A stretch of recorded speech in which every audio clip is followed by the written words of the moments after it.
This Yes. conference will now be recorded. Now we'll talk about accounts receivable basics. Now, if you understand the accounts payable basics, this is quite opposite to this. Whatever you have done for the payables, and you will do it opposite for the receivables. So on the accounts payable, we were talking about vendor, right? Yes, sir. Yes, sir. Now on the accounts receivable side, we will be talking about customer. In the accounts payable, it is all about purchases, and on the accounts receivable, it is all about your sales. Right? You are purchasing, it is part of your Yes, sir. payable. Your selling is part of your receivable. Yes, sir. Rest all exactly opposite, because this sale and purchase are interrelated. Correct? If my Yes, sir. side it is a purchase, for your side it will be a sale. If your side it is Sale. a purchase, for my side it will be a sale, because you have buyer and seller for every transaction. Buyer side is all Yes, sir. about payable or the purchases. Seller side is all about sales. Correct? Huh? Yes, sir. Yes, sir. Or I told the other way around.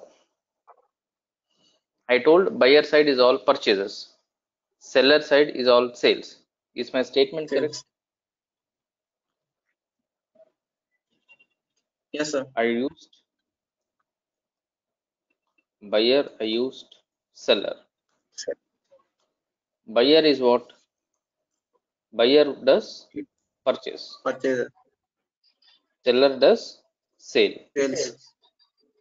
Right? So purchase is all about your payable. Receivable, Sale yeah. is all about your receivable. Receivables. You should not get these kind of a basic confusions. These things look simple, but when we actually look at it, they may be a little tricky, they may be a little confusing. Clear, right? Yes, Yes, sir. sir. Now what we'll see. Now we'll take one example. Assume that now we are talking about accounts receivable. So we will be at the selling side. So we are going to sell something. Assume that we are holding, let's say,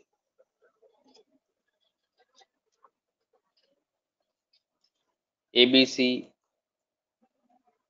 Mobiles Private Limited. Okay, assume that we are selling mobile phones in the name of ABC Mobiles Private Limited.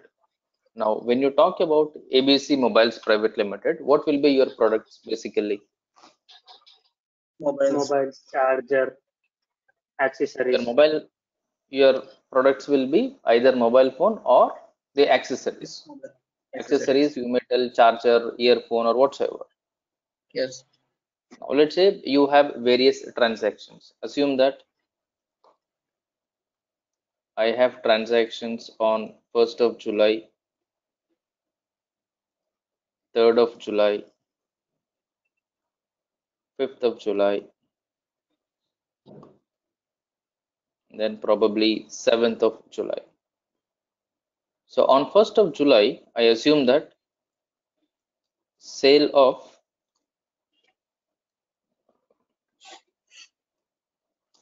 MI mobile phone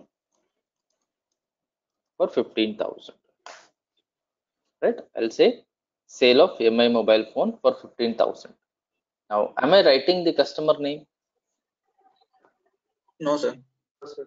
No, right? I'm only telling on 1st of July, there is a sale of MI mobile for 15,000. Now, with this, we cannot write the proper accounting entry, because to record this entry, you must require who purchased this mobile or to whom you have sold this mobile, Yes, sir. right? So I must need the full information, only then I can start recording my transaction in the system. Even if you're in any company, in any organization, like this, you will not be recording any transaction, because if you sell a mobile phone to a customer, you need to give bill or not. Yes, sir. Yes, no? We need to give Yes, a we bill have to to the do that. customer. Now, We need. whenever you purchase anything, we normally get bills from the shops, Yes. right? Yes, sir. Now, Yes, is sir. every bill having our name or only some? Only some, sir. But bill is mandatory for all of your purchases, for all of your transactions, but only selected bills will contain your name and selected bills do not contain your name. Right? This we will discuss maybe in the upcoming sessions, why only selected bills contain your name, why not selected bills contain your name. But in any ways, you must record a customer account. So to whom you have sold, because sale normally happens to a customer, agree? Is there any way that you can sell without a customer? Possible or No, not? sir. No, sir. No, No, right? sir. If you are saying that you have made a sale, you must represent the customer that this is the customer to whom I have sold this. So I must Yes. write one customer, let's say to Mr. XYZ. Clear? I say that Mr. XYZ has purchased MI mobile phone for 15,000.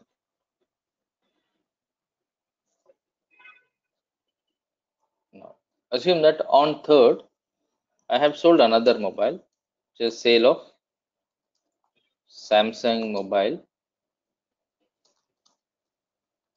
for 20,000 to Mr. Okay. Now, Mr. KGF has purchased Samsung mobile phone for 20,000 on 3rd of July. Now, after looking at these two transactions, what is the total value of your sale? 35,000. Total value of your sale is 35,000. Now, remember, whenever you talk about accounts payable or accounts receivable, the assumption is majority of your payables or majority of your receivables are from credit basis. What basis?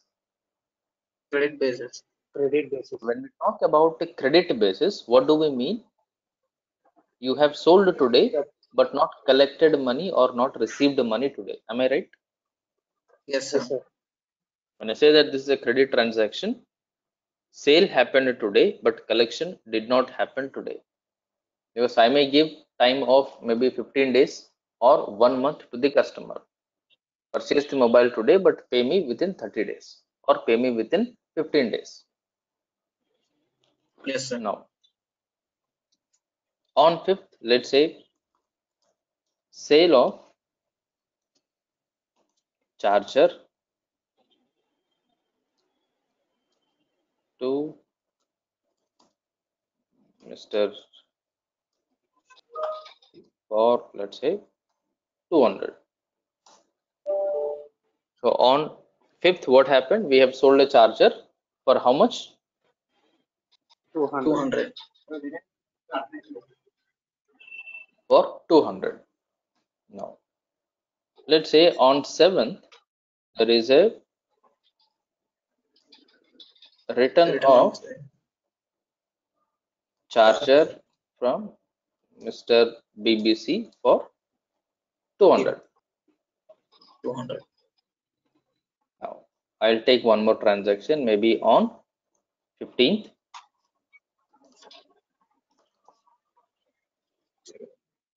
received 15,000 from Mr. XYZ. Received 15,000 from Mr. XYZ. So why did we receive from Mr. X? Because we have already sold something to him. Sold the mobile. Yes, sir. Yes. We have already sold 15,000 worth MI mobile to him on 1st and we received the amount on 15th. Let's say I'll put one more transaction on 20.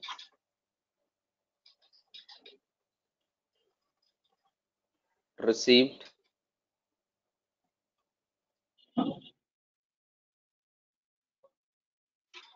5,000 from Mr. KGF. KGF. So this Mr. KGF would have purchased mobile on EMI. Possible? Yes, sir. Yes, sir. Possible, right? So you would have sold that mobile to him on 4 months EMI. So Yes, sir. which means 20,000 divided by 4, 5,000 each month. This is how you would have paid the first EMI.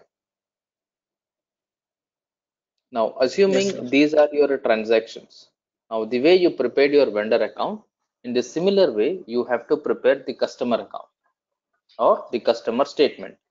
So, taking the simple, easiest examples, you have to get the concept and the logic. Once you get the concept and logic, it is the same across all the companies. There's no change. Right? There may be a change in the product, change in the date, change in the price and all, but the concept of your accounts payable remains constant. Clear? Yes, sir. Yes, sir. Doesn't Yes, sir. matter what example you are taking, how many transactions you are taking, doesn't matter. Until you get the logic, until you get the concept, no other go, you have to keep on practicing.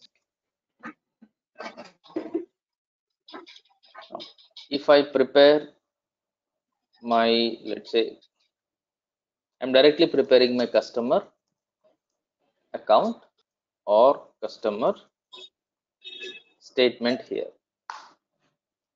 If I prepare my customer statement as on today, so what will be the transactions that it will show? The first transaction will be your sale. For the sale, what is your Yes. accounting entry? Debit customer credit sales, of course. Mr. XYZ. XYG data to mobile So phone I'll simply credit. put customer debit, sales credit. Sales credit. Okay, in general, we are writing the accounting entry for sale. And second one is also a sale. Yeah. Accounting entry will remain the same. Customer debit, sales credit. Agree? Yes, sir. Third one is also a sale, Same. right? The accounting entry will remain same for this also. And for the fourth one, there is a difference. It is a return. Yes. Return data customer credit. The sales So when return you to have a customer return, account. Sales right, when we had purchase returns, did we use purchase return account or we have used purchase account? That is only. account only. Right? What was the logic we have used? We use The purchase. logic was whatever the entry was We posted just for reversal, sir. purchases, You did it will be didn't got it. opposite of it. Debit becomes Yes. credit, credit becomes debit. Yes. Similarly, for your customer sales return, whatever the entry you have posted for sales, that entry will be posted opposite. So if your customer is debited at the time of a sale, your customer will be credited at the time of return. If your sale is debited at the time of your sales will be credited at the time of returns. Now, what will be the accounting entry here for returns? Sale customer. debit customer credit. Sales debit, Customer credit. Customer account. customer credit. Even if somebody is asking you in your interview, what will be the accounting entry for sales return? If you tell sales return account debit, customer account credit, they might ask you how will your Sales customer debit account customer match or how will your sales or sales returns will match. Because here, as we do in our manual accounting, we don't put sales less sales return. In that way, we normally do not use. Okay, the original sale or the return will hit the same account. Clear? So when we actually record these kind of entries, I will show the impact practically. Now on 15th, what we did, we have received amount of same 15,000. received. So what will Yes. be the entry for this? Incoming bank account data Bank customer. to Back to the from the customer. Let's say bank account debit and Customer. customer credit. Credit. All right. What is the next transaction? Same, sir. Bank data customer Same, credit. sir. Bank to It is again customer. a payment, bank debit, customer credit. Now, when I prepare the customer statement, I have to be very conscious about the amounts and the dates. Yes, sir. First, what happened? There is a sale. So when you do any sale, your customer account will become 15,000. What Yes, sir. 15,000 your customer account will show? Is it debit 15,000 or credit 15,000? Debit, sir. Debit, positive. It will be debit 15,000 because at the time of your accounting entry, you are debiting customer account. Customer.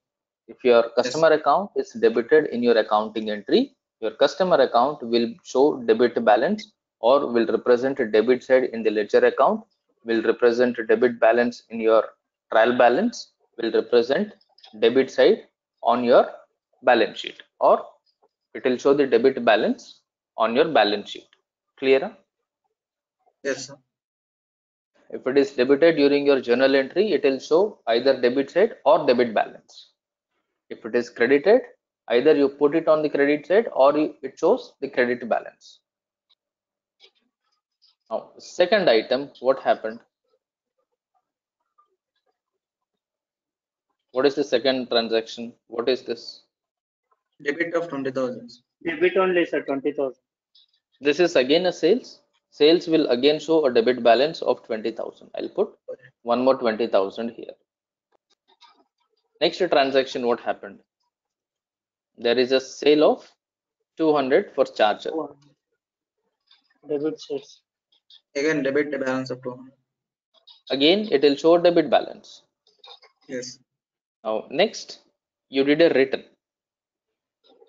For this return, Credit balance, sir. Credit. Balance of 200. it will show credit balance of 200. 200. Right? Now, after this, there is a payment received of 15,000. What it will show? Credit balance of 50,000. 50,000. It will show credit balance of 15,000. 50,000. And the last transaction was again a payment of Minus. 5,000. Yes, minus 5,000. This you will show as minus 5,000. 5,000. Clear? This is Yes, how sir. your customer statement will represent when you pull the report from any accounting application, or even if you prepare a manual accounting. Am I right? Yes, sir. Sir. And if I do a sum, I am getting a total of 15,000. What this 15,000. 15,000 represent? Is this 15,000 representing amount receivable or amount payable? Amount receivable, sir. This Receivable. is your amount receivable because your customer is liable to pay to you and you are supposed to receive from your customer account. And Yes, sir. customer is asset or liability? Asset, sir. Customer is an asset. Asset shows debit balance or credit balance? Debit balance. Debit Debit balance. balance. Now your customer is an asset. Your customer account is supposed to show a debit balance. Are we getting debit balance? Yes, sir. Yes, Yes, you're sir. getting a debit balance. So which represents your customer account showing proper values. In Yes, case sir. if your customer account is showing a credit balance, something that you have to take a look at it, because ideally your customer account is not supposed to show a credit balance unless there is an excess billing or excess Yes. payment. Something would have happened which is not usual. Yes, sir. Not every customer will pay you advance, right? Is that correct? Yes, sir. Assume that you have to pay or you have to receive 15,000 from your customer.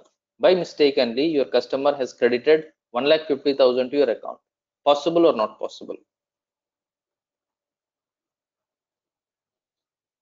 While making the payment, your customer had given 1,50,000. Instead of typing 15,000, they put 1,50,000. Possible Yes, or sir. not possible? It's Possible, possible, sir. sir. It's Very possible, rare. right? Yes. So in such cases, what will happen? Your account of customer will represent negative balance of 1,35,000. Balance. In that case, what happens? You are supposed to pay to your customer. Yes, Maybe a sir. refund or it could be any other thing. So wherever you get negative customer balance, you have to pay attention to the customer account. Any doubts so far? No, sir. Clear. No, sir. Clear, right? This customer configuration is very straightforward. Right? If I go top to your This was our basic configuration for accounts payable in ECC. Now, what was the first step that we did here for the payable? Create Account. vendor Account. account group. So for payable, we know it is vendor, so vendor account group. For receivable, it is your customer. So what account group it will become? Customer account group. Customer account group. It will be your customer account group. So your first step will be creation of customer account group, and second step will be, instead of create vendor number ranges, you will create customer number ranges. Clear? Yes, sir. Of vendor number ranges, you will be creating customer number ranges, and the third one will be assignment of number ranges to vendor account group. Here you will be doing assignment of number ranges to Customer account group. customer account group. Any confusion in the first three steps? What needs to be done? No, sir. Screen, sir. everything looks exactly same except vendor name is replaced by customer name. Otherwise, Customer. there is no change. If you know payable, you must know receivable, because there is nothing. Yes, sir. And then you have created accounts payable GL account. Here, what account you have to create? Accounts receivable. GL. Simple. Accounts receivable GL account has to be created here. And then you have created vendor master data. What we need to create? Customer master data. data. Customer master data. That's it from your ECC configuration point of view. The same configuration steps will be there in your S4HANA, along with 3 new configuration steps for business partner related. And then you will have different categories. Here you have local vendors, there you may have local customer. Local Foreign customers. vendor, foreign customer. Foreign customer. Employee vendor, you may have employee customer, Customer. right? And then intercompany vendor, you may have intercompany customer. Any confusion? If you know payable, is it easily relatable to receivable or not? Yes, sir. No confusion, sir. Right? If you're learning for the accounts payable for the first time, you may find it a little tricky, something new. But once you are aware of accounts payable, knowing accounts receivable is straightforward. You can practice it on your own also, because there is nothing. Yes. It's opposite of your payable, right? So this Yes, sir. configuration we will do both in ECC and S4HANA in tomorrow's session. Clear? We'll complete configuration Yes. both in ECC and S4HANA in tomorrow's session, because since we have already done this in ECC and S4HANA for payable, receivable will not take much time. You easily understand. In fact, you will only tell me how what needs to be done on the system. Clear? Okay, sir. Yes, sir. All right then. Sir,